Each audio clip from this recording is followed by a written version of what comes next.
short tutorial on some functionality of machine learning that exists in R. So it's not comprehensive, and there's millions of packages, not millions, but hundreds, literally hundreds of packages have some kind of machine learning functionality in R. I'm going to give a short tutorial on some of them that I believe are most or very useful.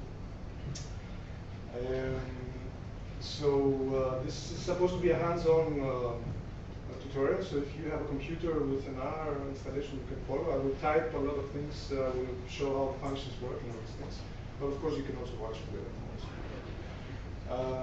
so let's start. My assumption is, so I've done this course a couple of times, and I always start from scratch. So I introduce R, I introduce the packages, what the package mechanisms are, and how indexing is in R, basic functionality, data types, all these things. My assumption is that you all know this.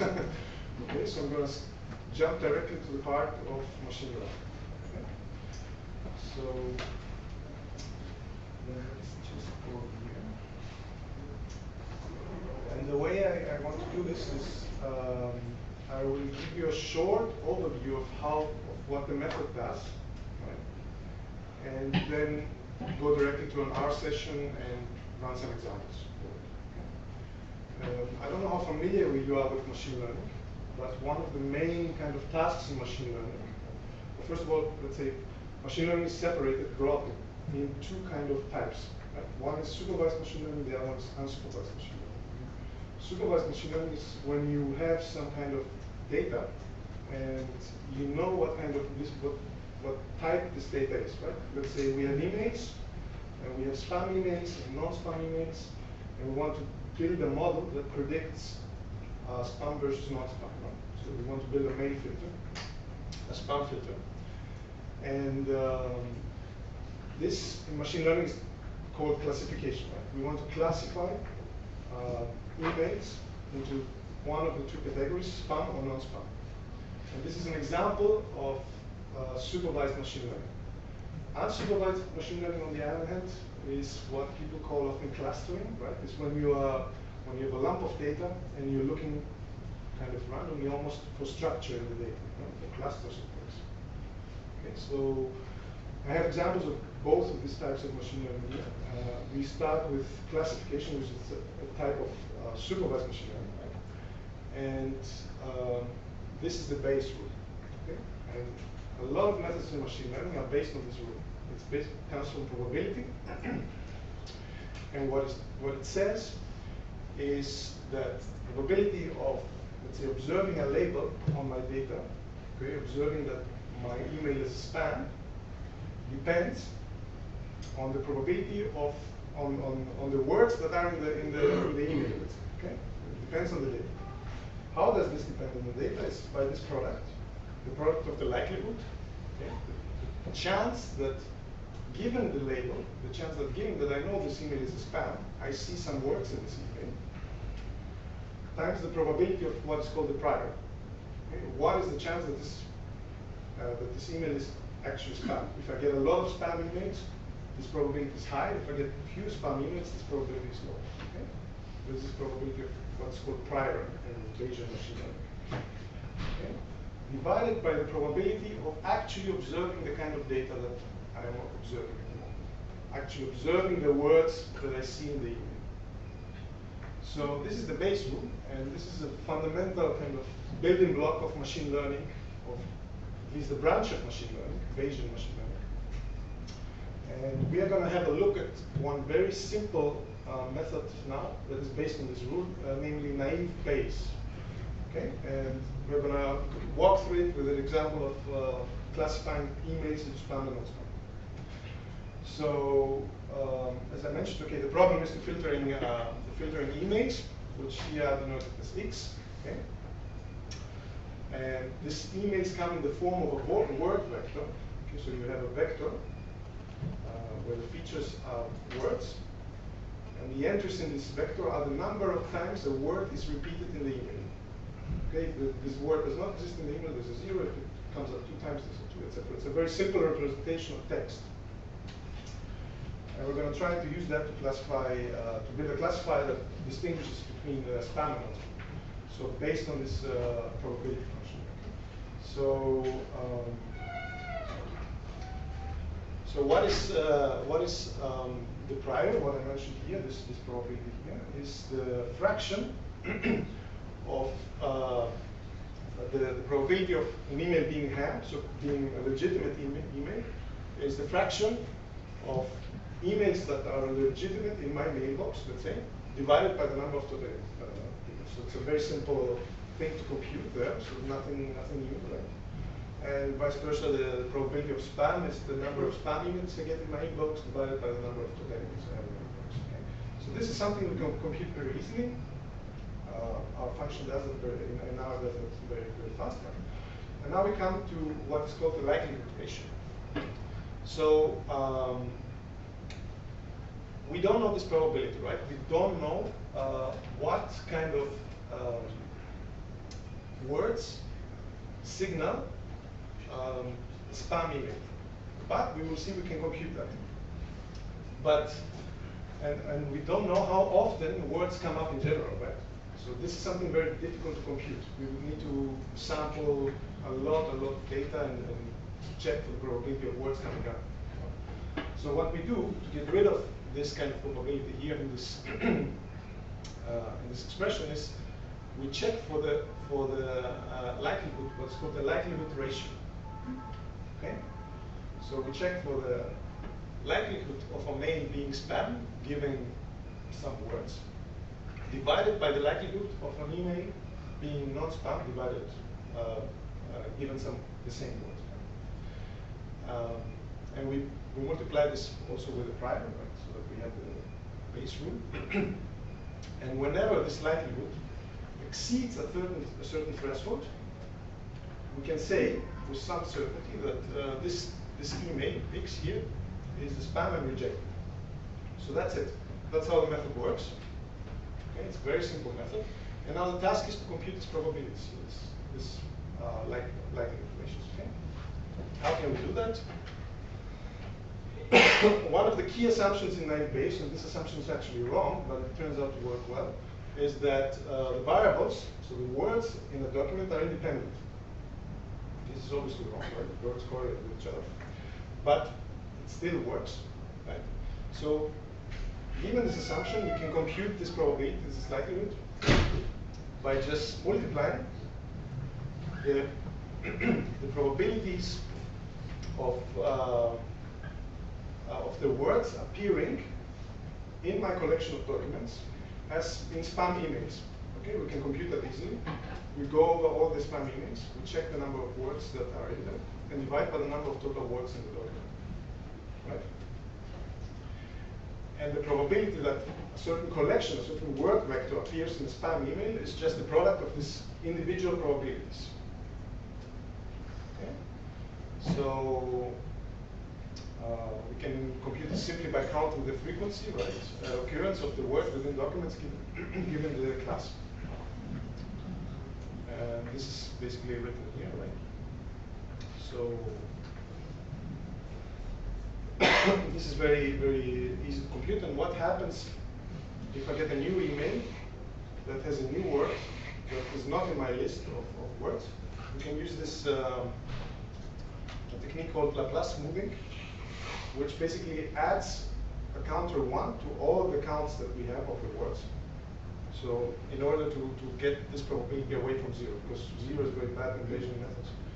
Because once you have 1 0 here, the whole probability goes to 0, right? So, so let's see actually an example of this, okay?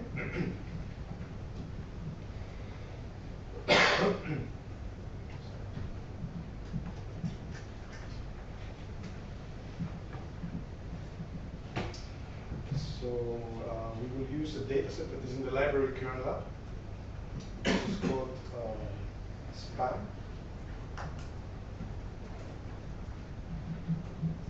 And there's an implementation of this method that I just described in the library E1071, which is a collection of machine learning functions. So we will use the data which is called spam, and it's exactly what I described. Is a maybe we can have a quick look.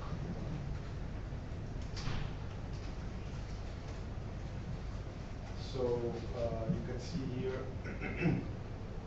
this is a word vector of length something like about 70 or something like that. So there are 70 words, and this is the normalized frequency of each word appearing in each of the emails. So you see the word make. Here it doesn't appear in the first email, it appears in the second, etc. Address, etc. And the last variable is the target variable, right? The type of email, spam or non-spam. And we will use this to build this night-based model. So in order to test how well our model works, we will split this data into a testing data set and a training data set. So we're going to sample some indexes from this side of this document. So we're going to sample 300. And we're going to build a training data set out of the spam data set, right, which is all the data minus the ones that we just sampled. And the test data set, which is the sampled data. And now we're going to build the model. Okay? The function now that implements this model, naive Bayes, is unsurprisingly called naive Bayes. And we're going to use the formula interface. So we know here, you can see that the type, the variable that describes the image is called type, right?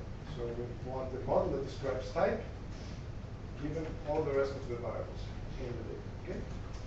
We're going to feed the data to our method, which is the training data set. And I think we're done. So just present or that's it. So we now have a model here. Okay, I don't know if there's a good summary of it. Usually,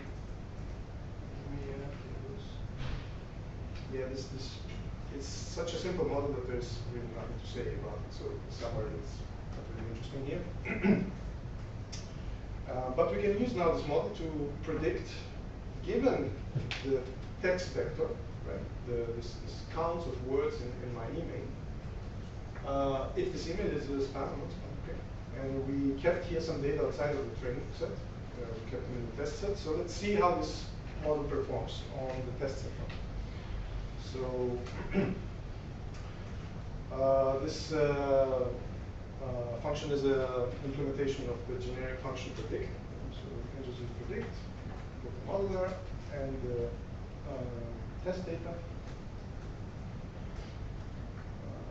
We can actually remove the last column.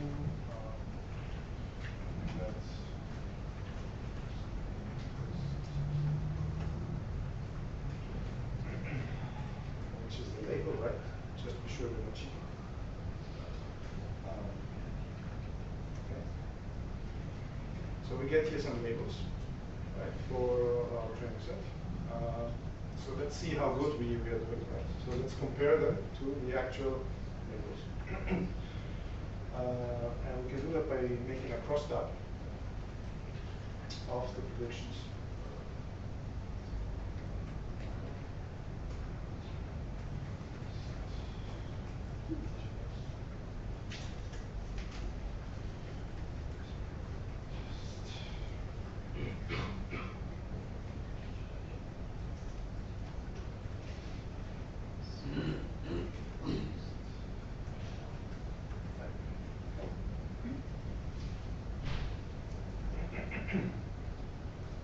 So here you see, we are predicting actually 95 of out of the about 200 about 100 non-spam emails that are there. So we are predicting 95 of them correctly, right, that they're not spam. We're predicting about 119 spam emails, so we're filtering 119 spam emails, but we are actually having a big ratio of false negative spam. So, but a relatively low ratio of false positives, which is good. You know, if you want a filter to filter as many spam emails as possible, but you don't want the filter to filter non-spam emails. Right? It's okay if some spam emails pass through, but it's very bad when a non-spam emails get stuck in the filter. Okay? So this is the first kind of classification method I want to talk about. Another classification method that is actually, in some sense, even simpler than naive bias. Or maybe one last thing is that you can actually retrieve. I don't know. Let's move to the next one. Is the nearest neighbor method. Okay, which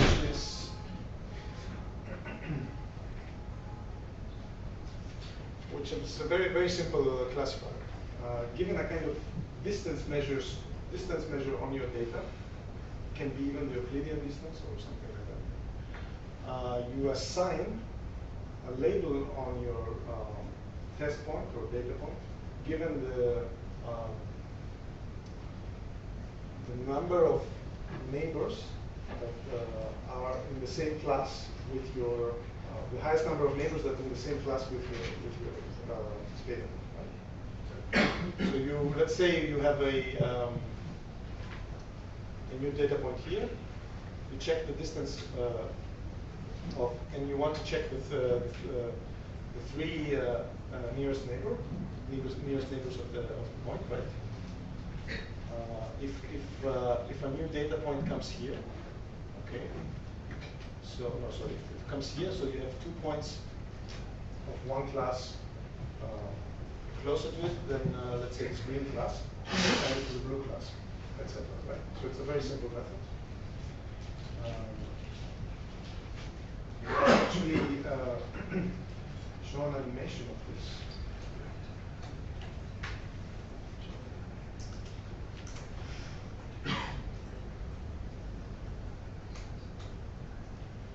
And there's one parameter you need to tune in this, you need to specify in this method.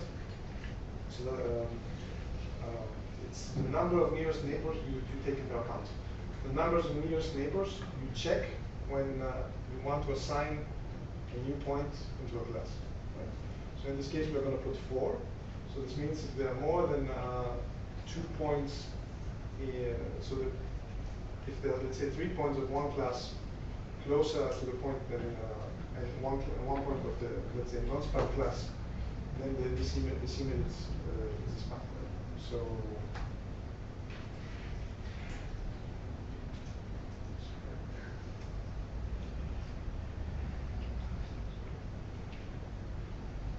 okay, so what you see here is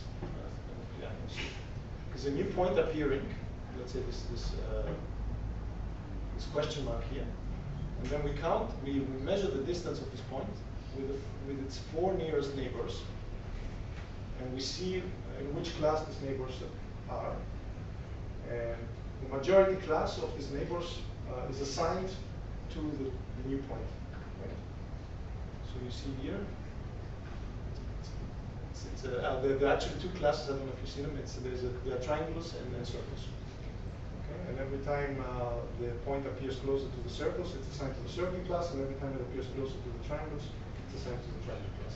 This is the quite well-known method of k nearest neighbors. Okay.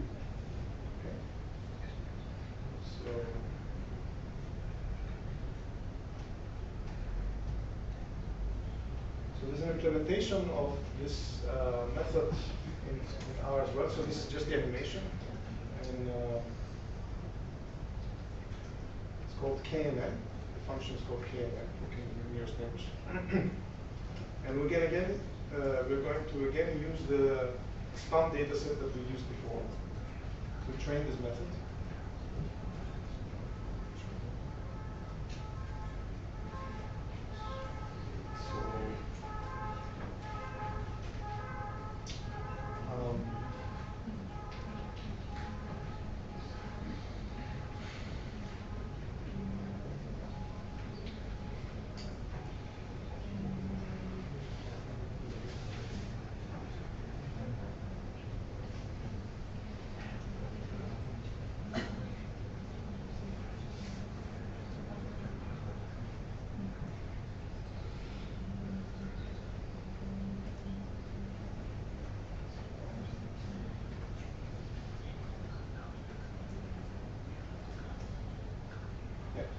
So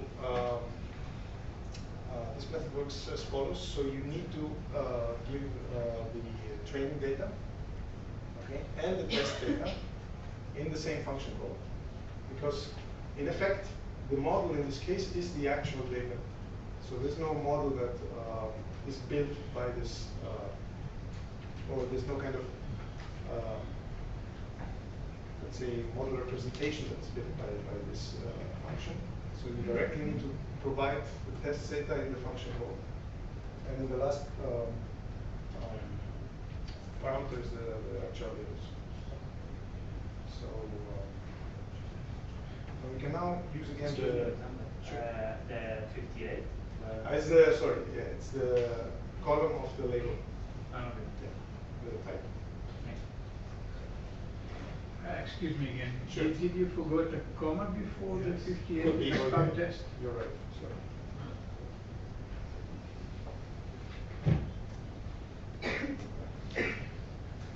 So, and now we can actually do the predict again.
So the predictions are directly in the model, yeah, of course. So we can actually use this. So the model is actually directly the predictions. So there's no predict implementation for KNN. And we can use that to check again how well we are doing. Right now we are classifying spam emails with this KNN method. We can do a cross-tab and check what's the performance.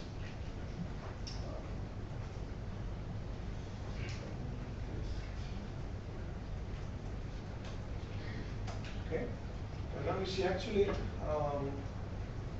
some respect, this model actually does a bit better. You see the total number of errors is less, but we're actually classifying more non-spam emails as spam. So this is actually not very desirable, right, in this case. So we have here 25 non-spam emails classified as spam. So this kind of models, both the naive-based method and the KNN method, are very, very simple, but they are very, very much used. They actually one of the most used methods in machine learning. But let's say in recent and more modern machine learning, in recent or more modern machine learning, there's a new class of methods that was invented in the last decade, more or less. These kind of methods came in, and naive-base exists since 30 years, something like that. So in the last decade, there was this kind of new class of machine learning methods developed, which are called support vector machines. You've probably heard of that. So let me have a short.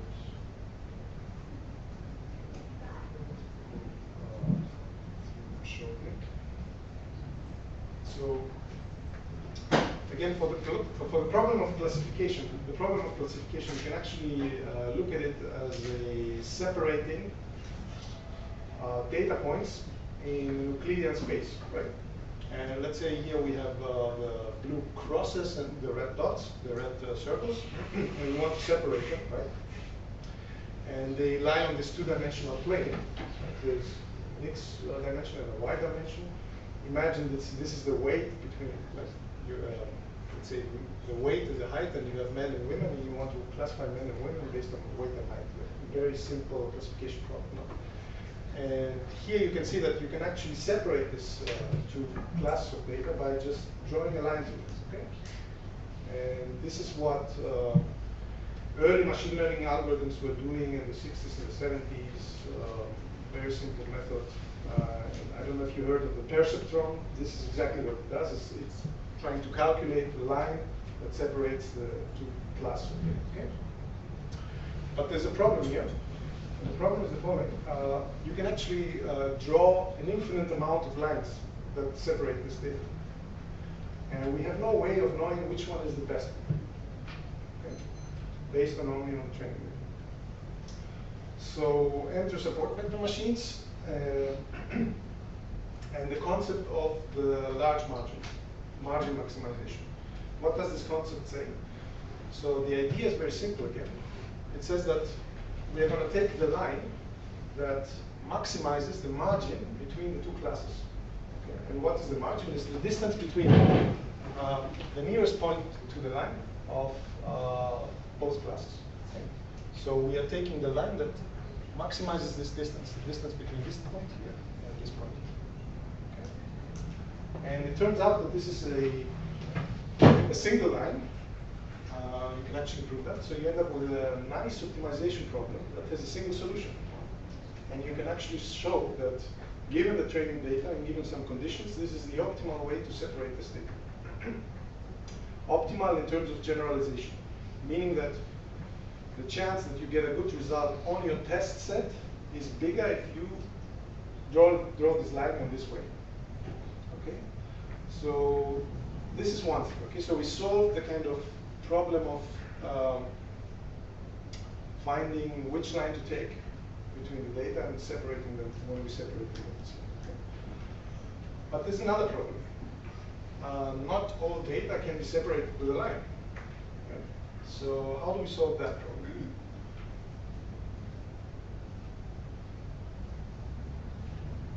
So here comes the concept of kernels. I'm not sure, have you ever heard of kernel methods and kernels and support vector machines? Okay. So support vector machines are, in essence, they are linear methods, right?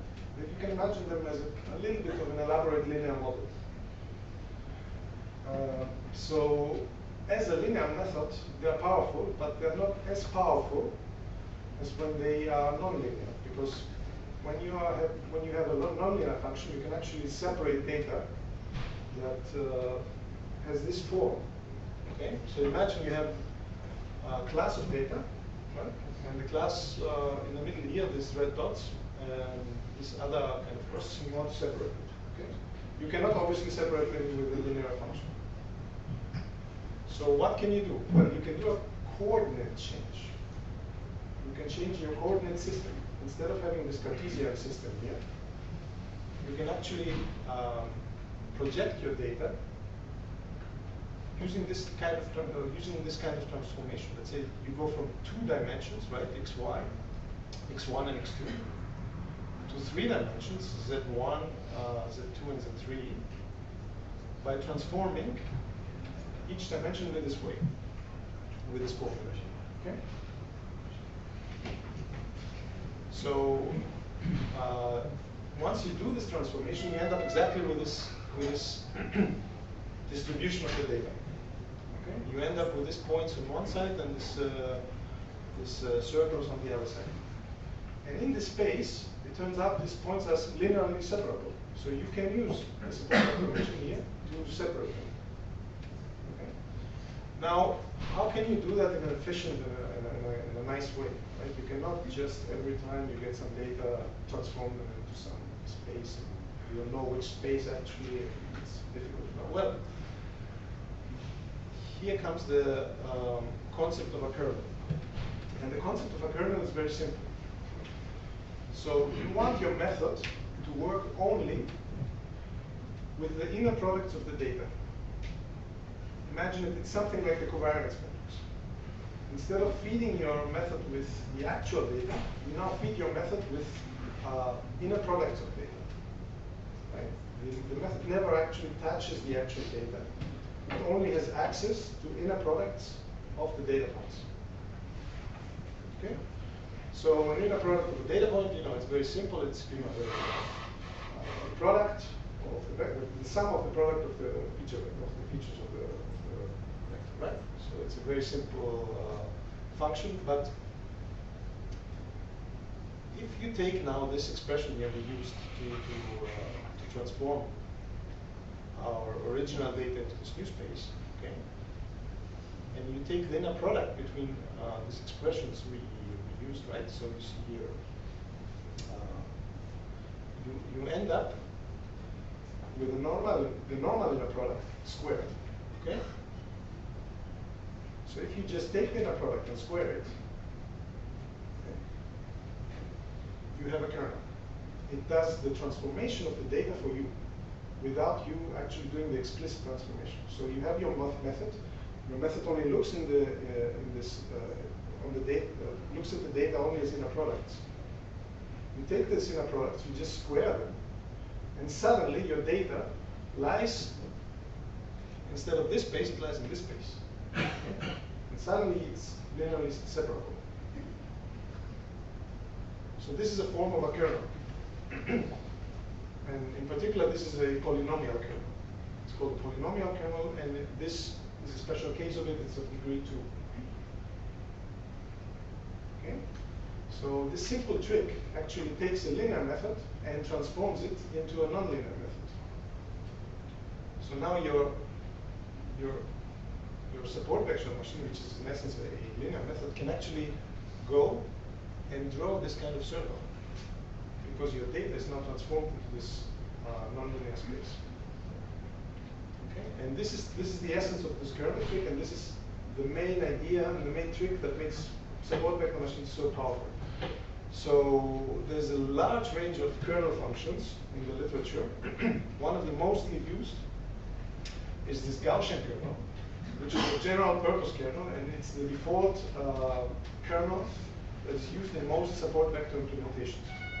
The reason that it's the default kernel is that it's very powerful. It gives you very good results, but it also fits most of the data that exists very well. Right? If this doesn't work, people often use polynomial kernels. But there's also another thing that you can actually, since your method doesn't look anymore directly to the data, you can now define kernels directly on structured data. For example, text. So you can define string kernels, which just take 2 documents and count the number of common substrings in the document. And this is then a kernel. Okay? Instead of actually extracting the features of the words of the text and then computing the inner products between the text vectors that you've extracted, you can directly with this kernel go and compute the inner product on the actual text before doing all the feature extraction. So this is, and you can also define kernels of graph, dispatch kernels on what's the name, on sequences of DNA and things like that, and protein sequences, and this large literature on how these kernels work and how fast, and how it's computing fast, and what's the best performance, etc. So this is how the optimization problem looks for support vector machines. I'm not going to go into this. And regression, let's talk about it later. Let's go directly now to an example. Okay? So let's take again our favorite spam data set. And now let's try to run a support vector machine to classify the emails, again, into spam. Okay? So I'm using the implementation of support vector machines in the library kernel. I already have attached that. So let's build a spam filter using the support vector machine, which is implemented in the function KSVM. And again, let's build a model of type of the email given all the data. Let's pass the spam train data. And now I need to specify what kind of kernel I want to use for this data, because we're going to use now a nonlinear method, and we need this kernel that is going to create this inner product between the features, right? And I'm going to use a RDF dot, which is the linear kernel, the Gaussian kernel that I just mentioned. Right? It's RDF stands for regular basis function, and dot is kind of a signal for the inner product. And this kernel, just to go back here, has a parameter, this sigma, and this you have to tune it, you have to specify a value for it. But this implementation of SVMs has a way of finding out a good value for this parameter automatically. Okay, so I can say here, automatic. Otherwise, I need to pass a value to this.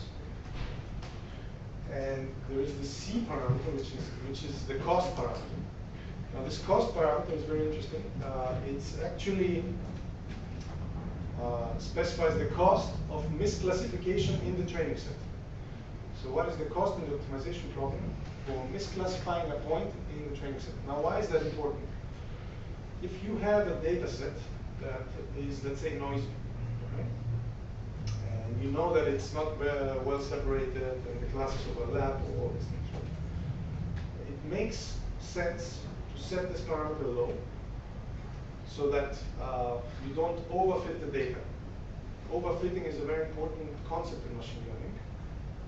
And it means basically that your model tries to model the data and tries to build a very elaborate model to kind of go around and separate the data, as we mentioned before. No?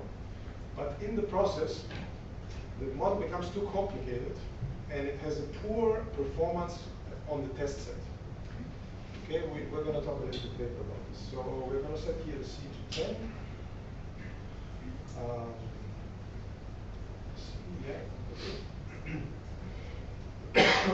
And maybe let's go to some cross-validation. So what's cross-validation? It's a way of actually judging the performance of your model on the test, on the training set. What it does is it takes, it builds the model, right? First we have the model.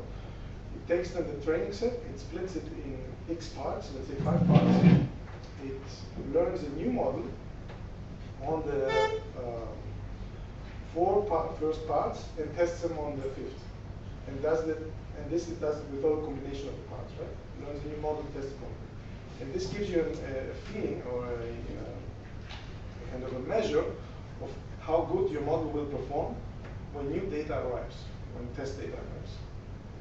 Okay, in this case, we can do cross-validation by passing the parameter across, and a value which is the number of splits we want to do on the training data. Does the C have any scale? So 10 is 10 in terms of the units of the data set, or in terms of what? Scale? Yeah, C. I mean, you say C. low, Oh, yeah, okay. low value. Low, yeah, okay, good question. So C goes from 0 to infinity, but it's not necessary to find an exact value. And the typical way is to check, let's say 1, 10, 100, 1,000, 10,000, see what performs better, and then do another pass maybe between the two values that perform the best. You know, do some kind of grid search, but a bit intelligent. So it's very easy to optimize this parameter. And a good way to optimize it is by using cross-validation, right? So you do this cross-validation, you check what performance is on the cross-validation. No relationships to the units of the data set? No. So in fact, another important point is that this kind of models, and in particular support vector machines, are very sensitive to the scale of the features. And what happens in most implementations, and it happens in this implementation, is that internally the data is scaled to 0 mean and 1 variance. So yeah. For each variable. For each variable. This makes a huge difference in the performance of the models. And then the prediction time is scaled back, of course, right? But during training, this is Sir, you said the seed, it's kind of easy to find, but is there any knowledge to, because you use like a log scale to search for a wide range of values, but is there any, it may have several minima maybe? No. Typically there's one, there's one value. Only one for the whole range of C? For the, so, okay. No, it's not increasing. I mean, sorry. it's the cross validation result. It's not So even increasing in C, or I mean, it's not. How do you know that varying C there's only one C that minimizes the cross validation? You don't know that. Well, you can do a grid search, right? Yeah. The worst case. Yeah, you do grid search to look for a C that Good minimizes your cross validation. Correct. But How do you know that this is the optimal value? I think that you probably don't know, or so there is, okay, the C, what I mentioned is, as I said, this controls the complexity of your model, right? yeah. So given the kind of noise and the kind of structure in your data, there's going to be only a range of complexity that your model should have to get an optimal generalization, right? So an optimal performance on the test set or on the cross-validation. Okay. It's not, let's say, I haven't come across, or let's say, I've never seen a case where you have a very good performance with a C of 1 and a very good performance with a C of 10,000. Like this never happens. Because C of 1 gives you a model that is very, very simple. And a C of 10,000 gives you a model that is extremely complicated. And the difference between these models is huge. And the performance should reflect this. Unless the performance is the same, which means that your data set is very well separated, and whatever model you take, it does the same, and it doesn't really matter what you take at that point. Right? So this is kind of the intuition behind this. The other thing you need to know is that, as I mentioned before, the kernel itself has a parameter, the sigma. And it can be that for different sigmas, we have different optimals for the C. So that's why in this implementation, we try to infer the sigma from the data. And there is actually a technique that we use, and it works quite well. It's a heuristic, but in practice it works very well, which computes a near optimal value for the sigma parameter. And once you have the sigma parameter, you can optimize the C, and this is just one value. It's easy to find typically. Okay, yeah, but you answered my question. The idea was like your objective is not to find the seeds, not the objective is just the parameter you want to find. Yeah. If it just works nice, it's Exactly. okay. It's, but if there were any knowledge about the behavior of the complexity. Exactly. So you can do some tests, use cross-validation, and then you'll find an optimal value. It's typically, and the method is not extremely sensitive to the C parameter, right? So you can use 100, you can use 300, and get the same performance. It's not that you change it by 5 and then it's so let's run this model again.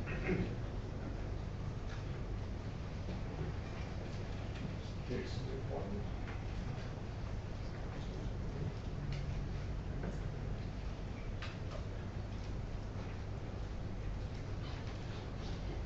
Okay, it tells us that it estimated this parameter of the Gaussian kernel, right?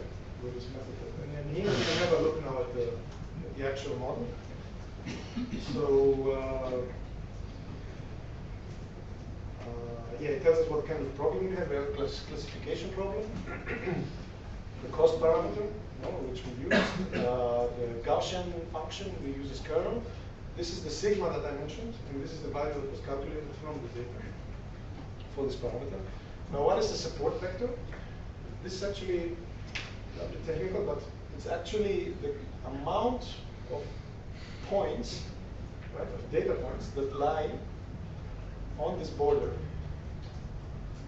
So in this case, this here is a support vector, and this is another support vector. Okay. So in the case of the data that we just used, we have 1,189 support vectors, which is quite a high number. This is the objective function value. For this model, we solved this kind of optimization problem. And this is the value of this expression here, which I won't go into the details of what this is. And this is important here. This is the training error. Okay, this is the amount of classification errors our model that we just computed does on the data that we use to compute it. Okay, so this is about 2%, 2.3%. And this is the cross-validation error. This is this technique that I mentioned. It takes the training error, it splits it in, I think, I used 10, so 10 slices. Uses the last slice to, uses the first 9 slices to train, and then the last slice to test, and does the recursively on all the slices. Okay, and this is the cross-validation error that we get on these test slices, right? Sometimes, the average. And this is about 6%. So this is a very good value. I think you can get it down to 3%, which it's similar. So let's have a look now how our method does compared to the other method we just tested before. We can use the filter and this so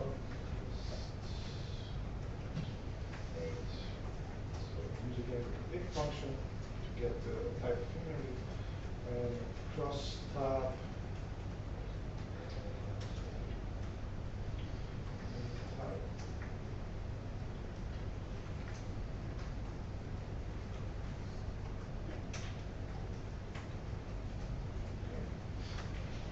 You see, this is actually until now the best performing method, right? So it does only 22 errors and everything else is classified correctly. So, and the reason is, as I mentioned, this is a fairly elaborate method. You have all these nonlinear spaces where your data is projected to, you do this max margin. So there is behind it some power. And when you have a classification problem, I don't know what kind of problems you have when working, but when you are dealing with a classification problem, you have data and you want to label it, and you know already some labels for the data, and you want to label new data that comes in. SVMs are one of the best methods when you don't have any other prior knowledge about your data. When you don't know, this data has this kind of property, so I can use X, Y, Z function. When you are agnostic about this, SVMs are probably the first thing you should try when you're confronting a classification problem. Okay. So let's have a look maybe now to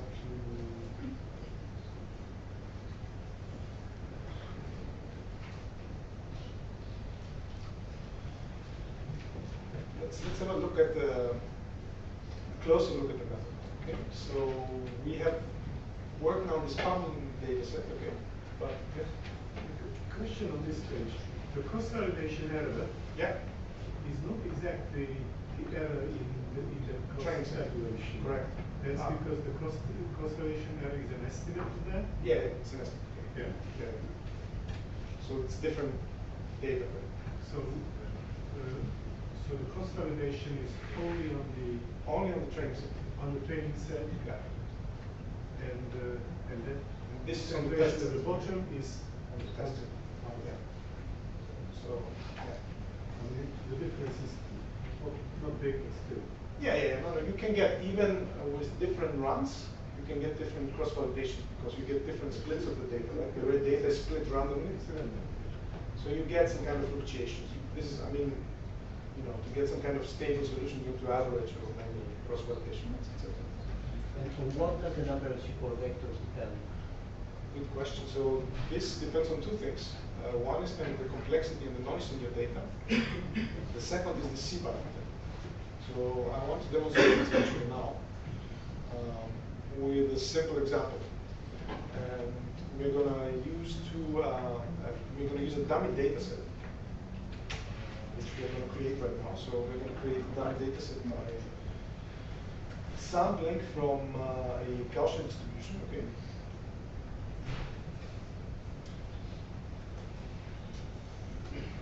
Sampling from 20,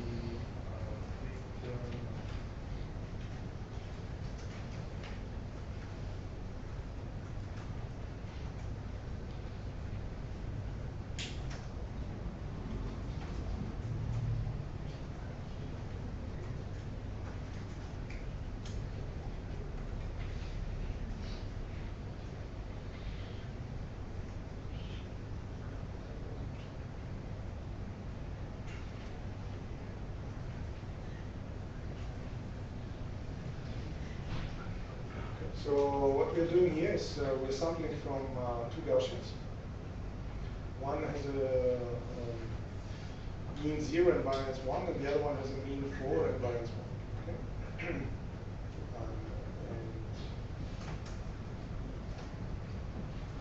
And we can actually label now these two Gaussians. Let's create a binary label for them, +1 and -1. No?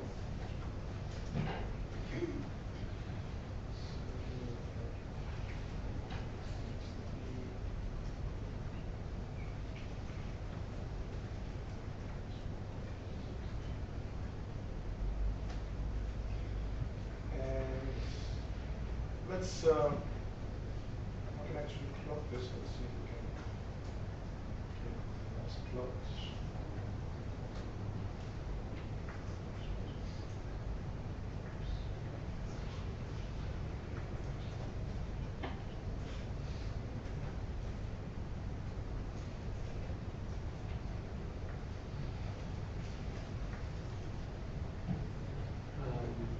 You probably need 1 and 2, not combine 1 and 1.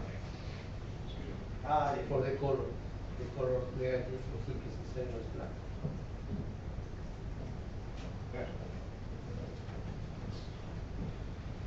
You see, we have this kind of two Gaussians can be separated as well, right? So we're going to use now SVM for them.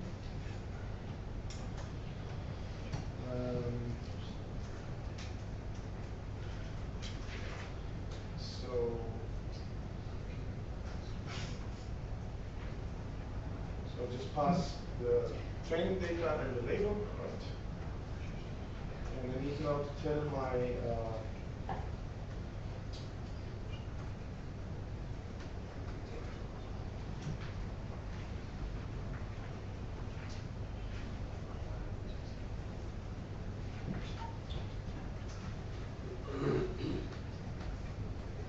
so I need to tell my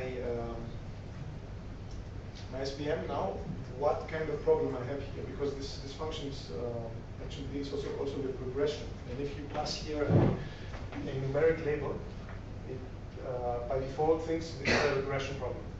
Okay, so you need to specify what type of problem you have. And C classification is a type of classification that has this kind of C parameter that we talked about, this cost parameter. Any other question? No, that's good. Okay. So, and the last thing is I'm using this vanilla dot here, and this is a linear kernel. So forget all this kind of transformations into nonlinear spaces. This just takes the inner product and does nothing. It just computes the model in the Euclidean space. Okay. So this is like a simple linear method. So no Z. No Z in this case. No, yeah, okay, yeah, okay. So let's just actually put the wrong parameter. So we can actually use a C of like 10 again. The default is 1, so if you want to just and yeah, the complaint action is not called C classification, it's called C support vector classification. Classification of that change. So so if we look now at this model, we see the number of support vectors 3, and the training error is 0. I mean, unsurprisingly, because it's a very easy problem, no? But the good thing about now having this two-dimensional thing is that this function has a plot function. This model has a plot function, sorry. And we can actually have a look at the contour plot of the decision functions of the support vector. So I'll just do that, and we can go through this. Okay, now what do we see here? We have this, this blue here is positive values, no? And this red is negative. And here we have the negatively labeled points, and here we have this positive labeled points. And the blue in this area is what our model thinks points in this area are. Okay? Our model thinks points in this area are positive. So it paints this kind of blue, right? Gives positive scores, sorry, for all this area. And vice versa here, no? Negative. So it's kind of a nice model, okay? And this is what happens when you use a linear model. It separates the data with a line here. Everything is above the line is negative, everything below the line is positive. So far, so good. So now let's see what happens if we use this kind of elaborate kernels that we talked about. So I take again my command, I just put here RPF dot. Okay. Now we are using, instead of a linear kernel, we're using a Gaussian kernel. How am I doing time-wise?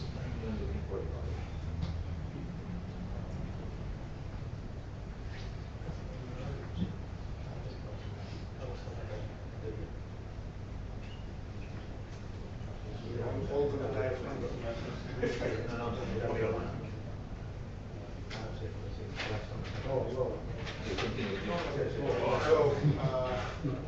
So we're using this now we're using this Gaussian kernel that projects the data into this non-linear spaces, and let's have a look what happens to the decision function. Okay, so we build a model, and now we plot it, and now look what happens to the decision function.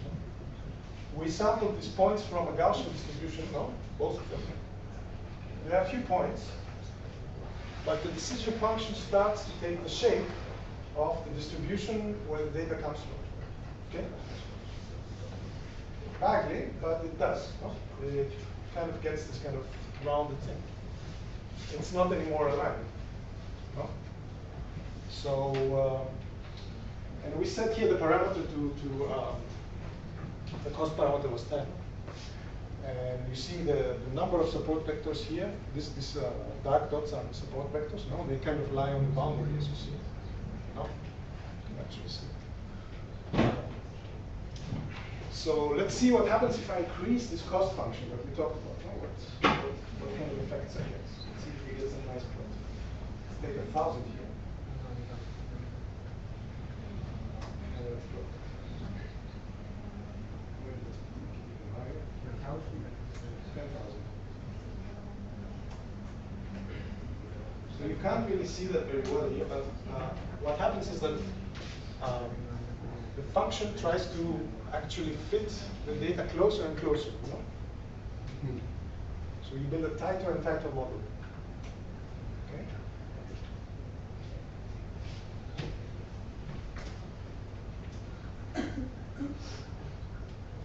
Which is not good in lots. Which is not exact. So in that case, you just, like in the case where you know that your data is well separated, you just can go higher with this cost parameter. So that kind of maybe answers your questions also. But it's kind of one optimal value, or maybe a small range of values.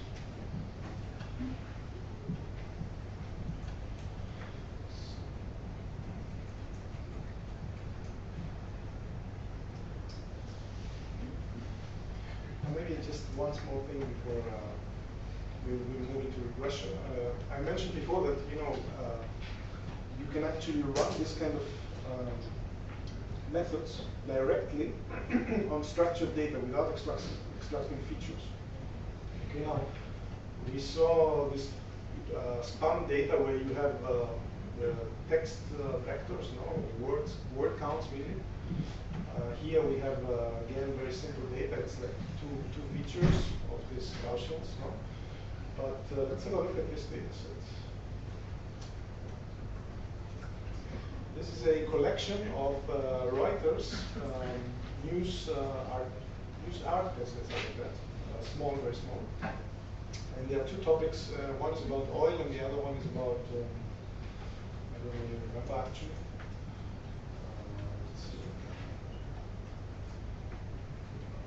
Let's see. ACQ, I think this is some kind of financial news, and the other one is crude, so oil. And there are 40 text documents. And let's have a look maybe how they look like, okay? So this is just character vectors, okay? And the Reuters document, the Reuters dataset is just a list of character vectors. Okay? There's no features there. It's just character vectors. So we can actually run a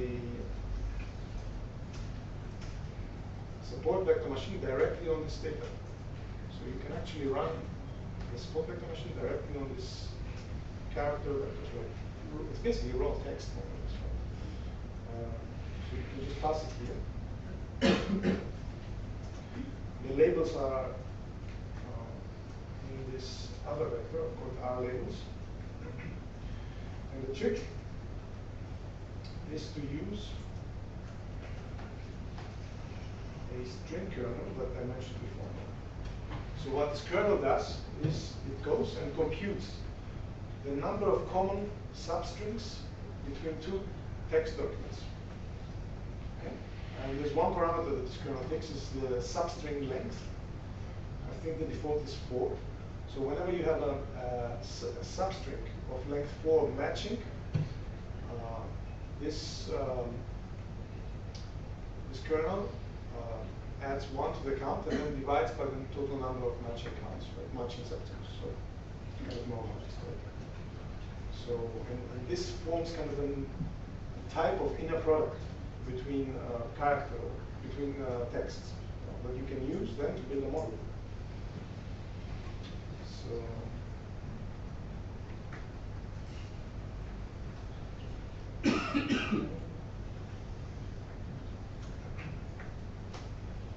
so we're looking now at the model. So you see. So again, it tells us here that we're using a string kernel function. Okay. Spectrum is a type of string kernels. Here you need to know that there are many types of string kernels. Others that deal with words, so they look for matching words. In this case, we have substrings. There are different ways to compute them in linear time and all these things. So I think in this implementation there are 4 types of string kernels. And you see also the default value for the subsequence length that we are trying to match between the documents is 4. It's normalized, right? What I mentioned, that it's normalized by the total number of matches. Number of support vectors, etc. in the training error, okay?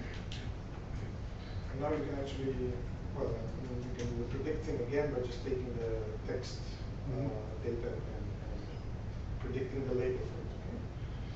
So let's move maybe to regression. Should we have a break or I don't know? What's the schedule? 3 quarters left, like okay. Finish at 3 quarters. Yeah, we go. Go on? Okay. So we have so as I mentioned, support vector machines are very powerful in doing classification, but they're also very good in regression problems.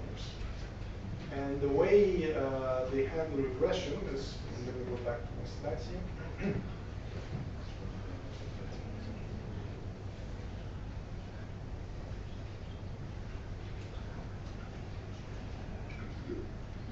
Is by actually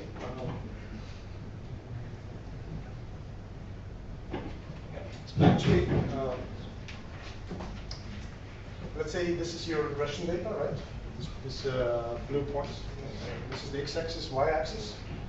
The way support vectors would build a regression function here is, I don't know if you're familiar with these squares. These squares try to minimize the mean squared error of your model and the training set, right? In the case of support vector machines, it's quite similar, so it tries to minimize this error again, but there's a difference. There's a margin that's called epsilon, where an error doesn't matter anymore. Okay, so there's this parameter epsilon, which defines how sensitive your support vector is to an error, your support vector model is to an error in the training set during training time. Okay, and this is again has to do with the complexity of the model you want to build, right? You don't want to build a model that kind of fits all these points like goes like crazy like that, right? You probably want something that's smooth and goes through the data somehow in an average way, you know, to deal with noise and kind of things in the data that you cannot model by your features alone. Okay. So, for example,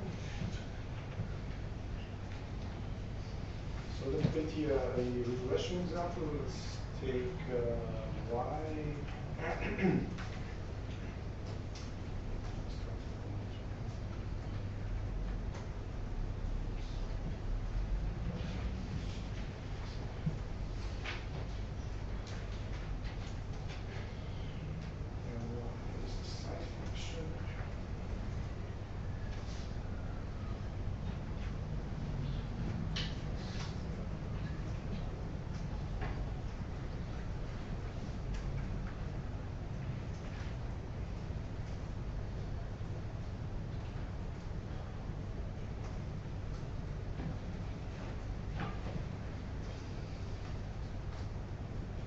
So,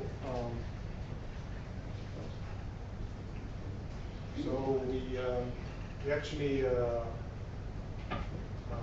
built this data. No? So here we have the y, no? It's a sample from -20 to 20, and here we have this weighted sign function with, as you see, with some error, with some Gaussian noise. We're trying to build our regression model, so regression model using the KSBM function. So we pass it on the data, y comma x, y. And we set this epsilon parameter.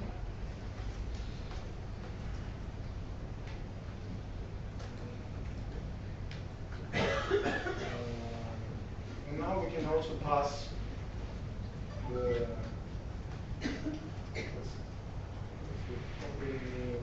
kernel function. And we also pass here the sigma parameter. I can also do some cross validation.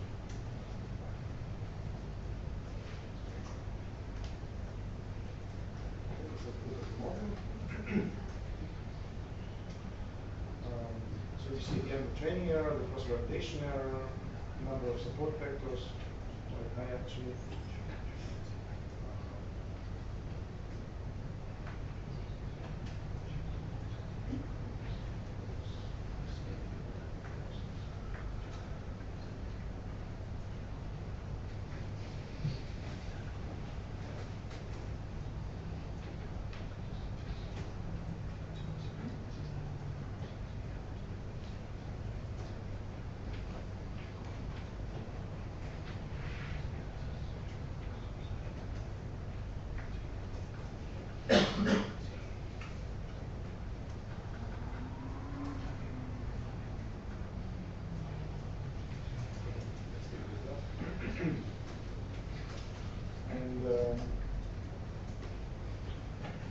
we can actually now plot the prediction of the model for this data.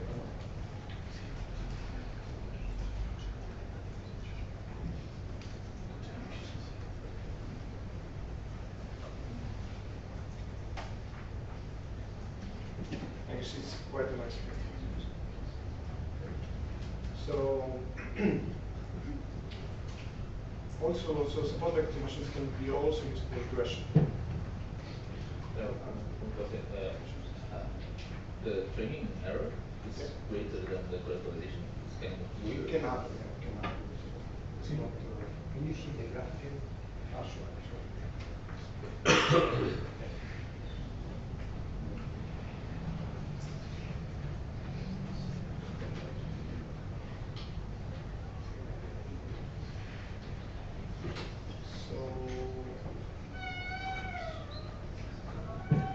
It's because there is small error maybe, or It's because it's having some yeah, it's because the fit is so well that the error is very small. I mean, we added very little Gaussian noise, so.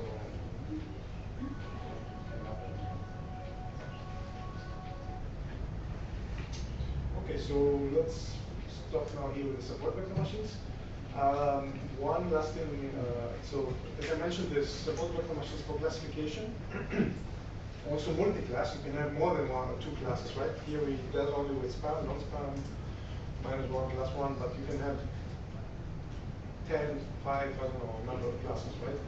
This kind of function deals with that, there's no problem. You can use it exactly as we use it right now, and it's going to give you a fairly good model.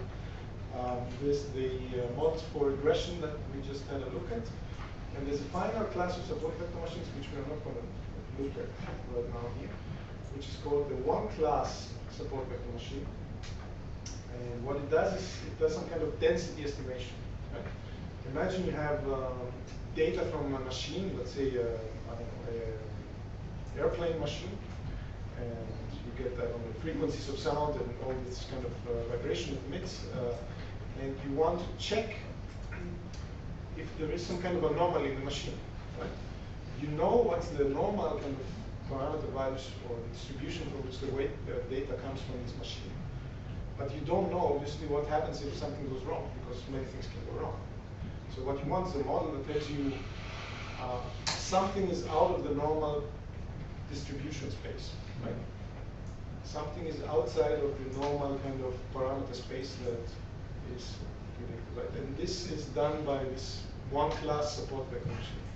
So this is an implementation here, and you can use that for this type of problems. Usually, this type of problems are called anomaly detection. Right? You have some data where you know that this is what you want, and this is normal and everything, and you want to detect things that you don't know how they will going to look like. Right? So it's kind of like an unsupervised learning technique. So let's move now to decision trees. Okay. And what are decision trees? So,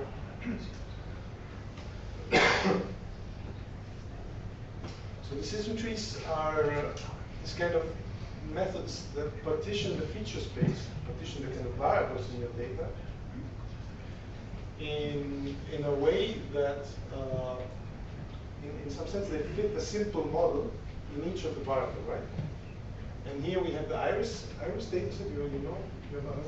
So it's kind of this classification data set where people measure the length and the width of leaves and try to classify the leaves in different types of plants, right?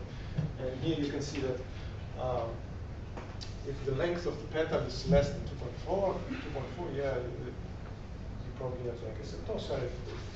If it's bigger than 2.4 and the width is bigger than 1.5, you have a regime cow, or if it's smaller, you have a vegetable. That's it. It's a very simple class of models. You know, it takes each feature, it splits it, and based on the split, it decides if something is in one class or another, right? So, so how do the splits happen? Well, they happen in a way that minimizes what is called an impurity measure. And this impurity measure can be a misclassification error or something like that, right? So these splits happen so that once your tree builds this model, this misclassification error is minimized. For example, here, we split this petal length at 2.4, and so almost all the setosas end up in this class, right? And then we see that, okay, we have another variable, we can use that to classify between these two, and we split that at an optimal point, right? So there's a whole range of algorithms that do this, but the main thing you need to know when using this method is that it kind of goes over each variable and splits it in a way to minimize some kind of error in the end, right? Some kind of misclassification error, some kind of regression error or something like that. The nice thing about this class of models is that you actually can read them, right? You cannot read the support vector machine. You don't know. It's like a black box. You put in the training data, it builds this complicated model in spaces, these weird spaces, and then when you training at the prediction time, you put in again the data and it spits out a number. It tells you it's positive or negative or it's spam or not spam, and that's it. So there's no way of looking inside this box and saying, it's not really a way to do inference actually. So the good thing about decision trees is that you can actually do inference. You can say, by building this model, I know now that all the plants or all the leaves that are of the length bigger than 2.4 are of this class, and I can just go and measure the length, and I know directly that it's of this class, etc. Right? And you can go over this tree and read it basically. And this is particularly important in things like in diagnostic field, for example, right? When you want to diagnose a disease and want to classify a disease, you want to be able to kind of read the model and say, go down the model, okay, I have this symptom, this parameter is higher than that, and then this parameter is higher than that, and you end up in a diagnosis. So let's have a quick look at a classification tree.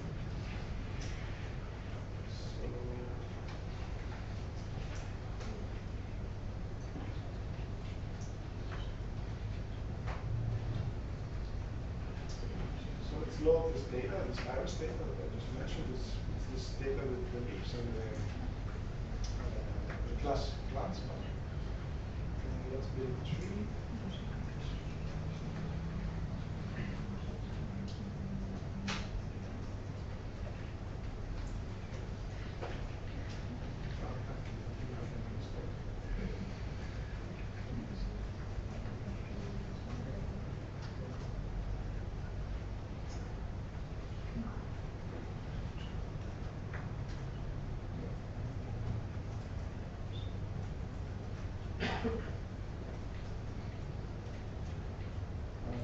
Now I have this tree model here, and I can actually plot it.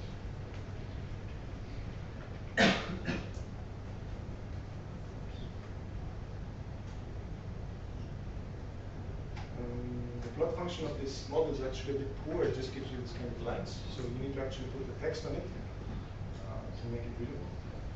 So you say text, tree.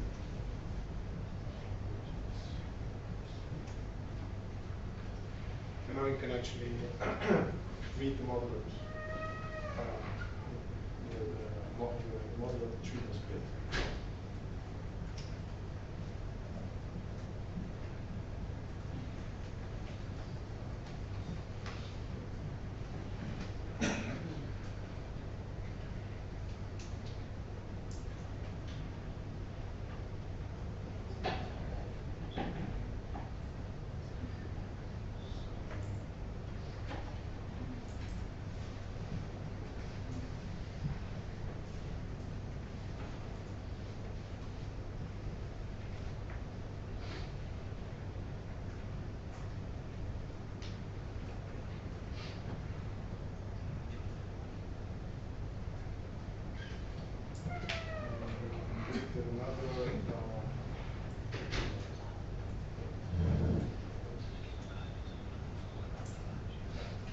So we're using now this data to build a model that is a bit more interesting, let's say. And this is a data set about this disease that is called kyphosis, right?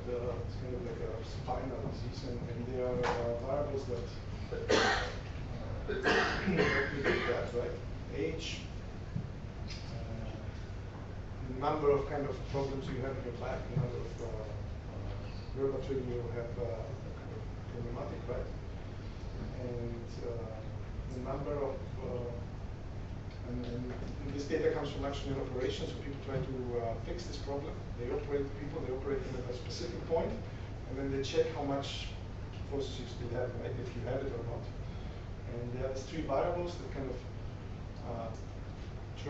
using these three variables that try to build this classifier in order to use it later to predict at which point to operate, actually, right? So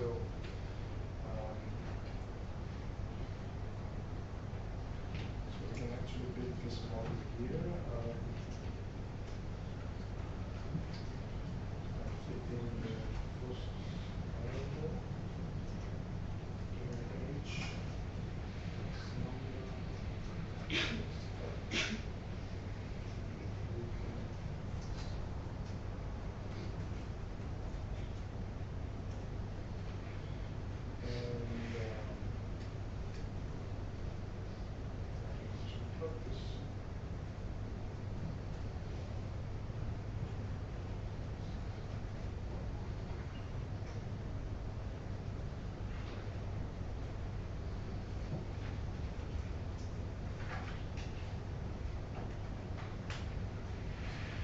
You see here. So it's a binary classification problem. Either you have it or you don't. No, and you can see that it gives this kind of more elaborate model than we had before with the plant. No? So if the operation starts at a particular point, then you have kind of this should below it. If not, the disease is always present afterwards, etc.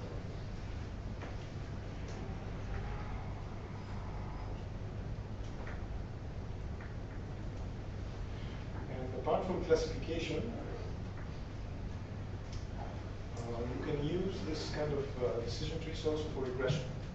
What happens is, for regression, you get the splits again, and at each leaf of the tree, you get a small regression model, a small linear regression model that's big just to fit the points that end up in the leaf. Right? So the data is split, and in each leaf, you get a small regression. Data CPU, so we're going to use the CPU data.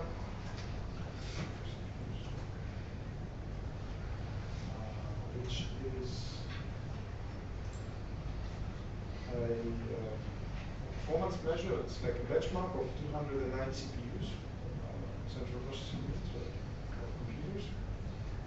And here we try to kind of build a regression model that predicts what the performance of the CPU is based on the manufacturer of the model, the cycle time, the minimum memory, the cache, the number of channels, etc. All these performance characteristics of the CPUs.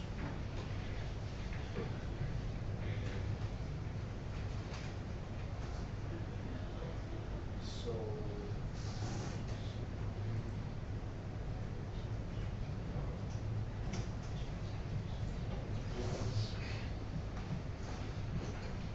and we're going to use the function tree because the function AirHart does not support regression trees, but the function tree in package mass does. So, and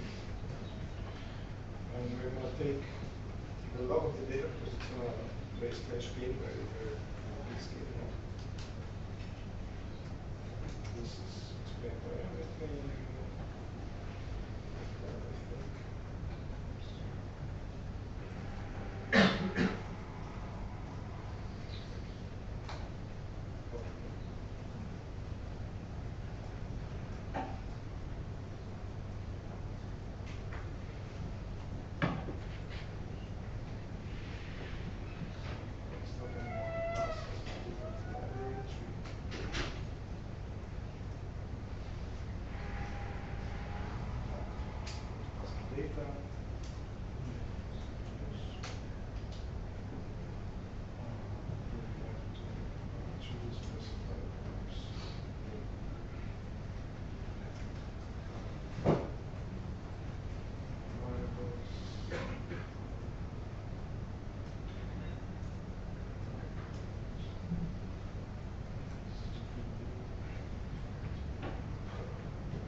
representation of the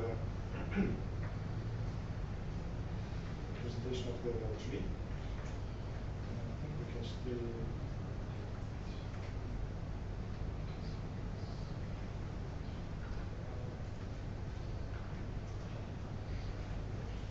Yeah. We can use the predict function to get the scores for, in this case, the training data, but if I have test data, pass it to the predict function.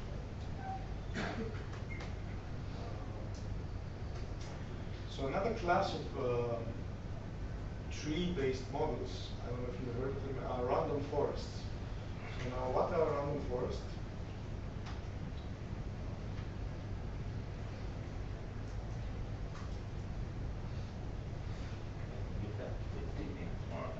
Okay, sure.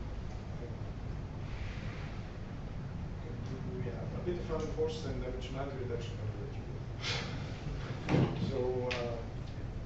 So random forests are basically a collection of trees, right? Forests, makes sense, no? So they are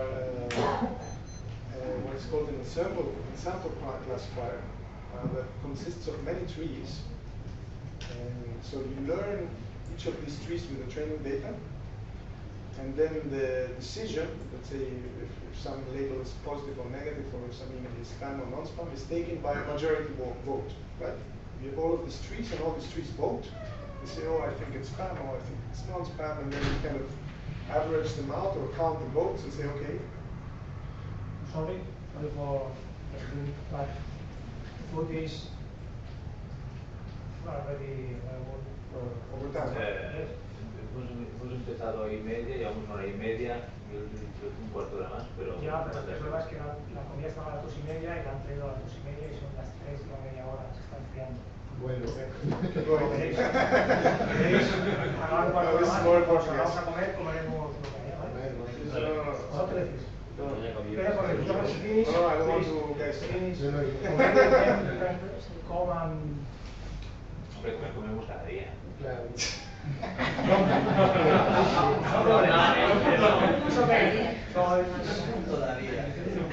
Todavía, por ahora.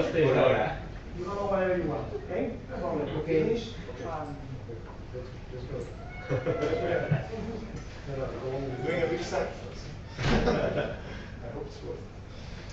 So, yeah. You learn these trees. Each tree gives you a label, right? And then you count the votes, and if more trees say, okay, this email is spam, you classify it as spam, and then vice versa, right? So it's a kind of a democratic method. So there are some details on how this are learned, right? So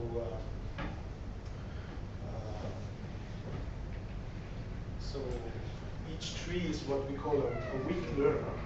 So each tree is does not look at the whole data, just a sample of the data, and doesn't have a very good representation of the data itself. It doesn't have a very good model of the data itself, right? But on average, it turns out that these trees build a very good model of the data. So this kind of random forest models perform very well. So let's go back to R and run some random forests. Let's implement it in the package random forests. Okay.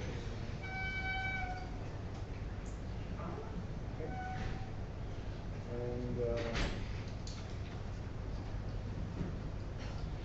so we can use again our favorite spam data set, and we can build a model by using the function first. We want to explain the type, all the variables.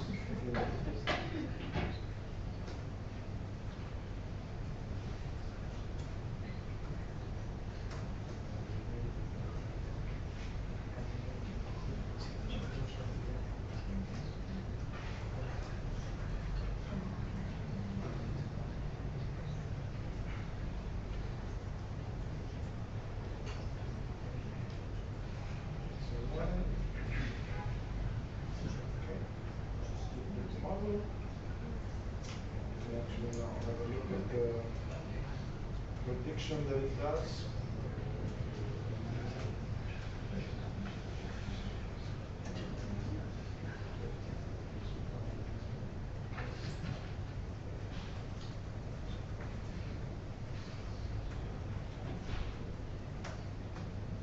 And you can see it's performing almost, or maybe even better, I don't remember, more than the support version. So, yeah, actually performs better. So it does only 21%, the other one is 22. So,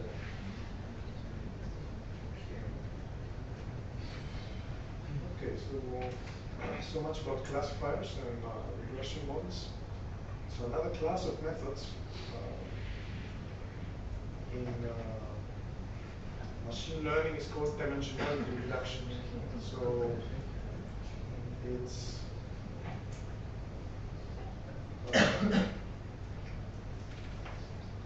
it's often that you have a representation of your data that is very large, right? You have all these hundreds of variables, and you also have, you might know that some of these variables are correlated with each other, and you might perhaps want to visualize things, you might want to project all these variables down to 2 to plot them or whatever. So there are many occasions when one needs to kind of decrease the feature space, the dimensionality of this data. Right?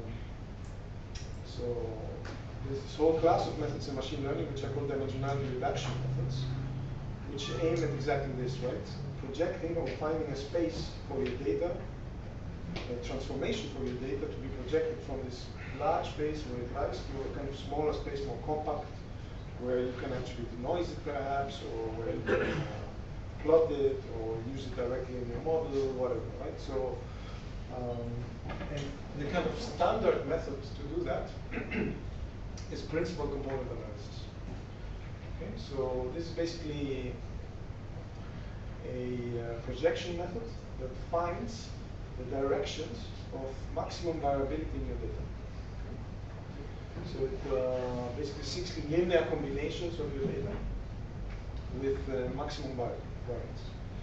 And the way this is done, right, is by taking the first k, you're doing eigenvalue decomposition essentially, and you take the first k eigenvalues of the covariance matrix. That's it.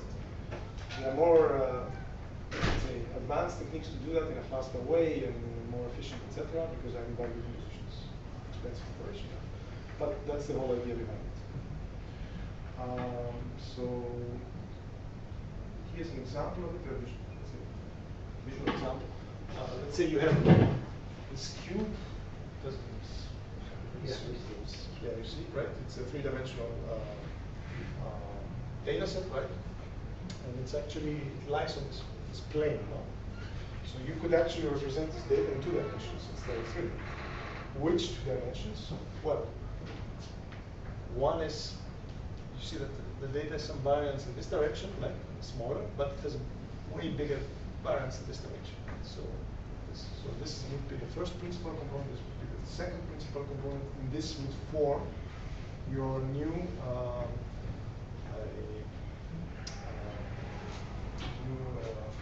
system, right? A new projection of the data. Right? So you can actually project this data on these 2 principal components, right? So you can use them as a unique coordinates. Okay? And then you end up with this kind of projection of the data in 2 dimensions instead of 3 that you had before. So this is the main idea behind this principal component analysis. And we can actually do that in R.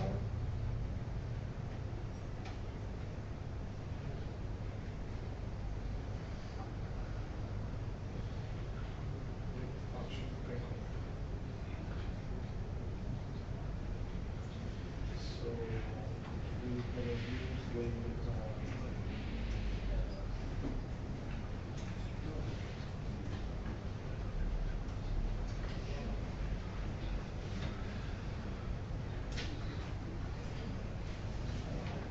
the iris data set. And we know that there are correlations to the data set. So this is parameter that we can set directly correlations to the It computes now this eigenvalues that I mentioned. We can have a summary. And you can see here this, it computed actually 4 principal components. And these are the standard deviation for the first, the second, etc.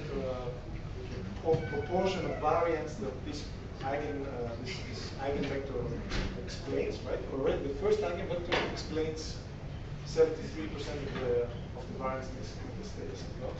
The second 22, and this all sums to 1. Yeah, here you can see the cumulative proportions. Right? So this is what you get out of this. Okay, and now, assuming you get new data, you can actually project your new data, right, on these principal components, right? So if you use function logics, you should get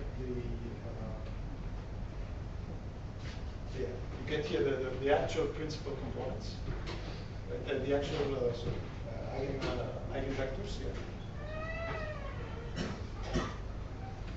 And if you use the predict function here,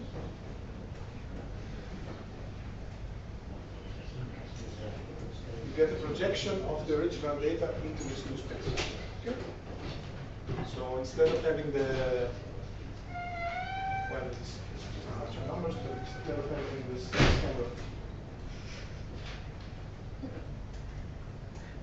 kind of representation now, where you have 1, 2, 3, 4, 5 variables, right? You have a new one with 4. That explains almost 100% of the variance in the data, right? So it's more or less equivalent, but it's not anymore as it doesn't correspond anymore to this users. Okay, I think I'll stop here because people are going to stop. Thanks a lot.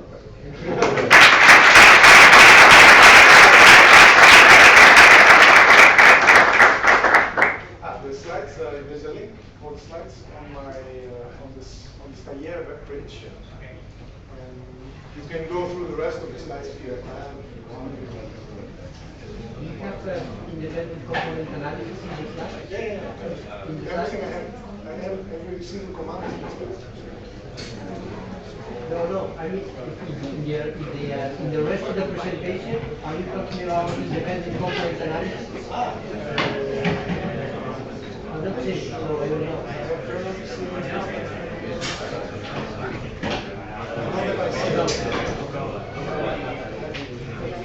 There's this package.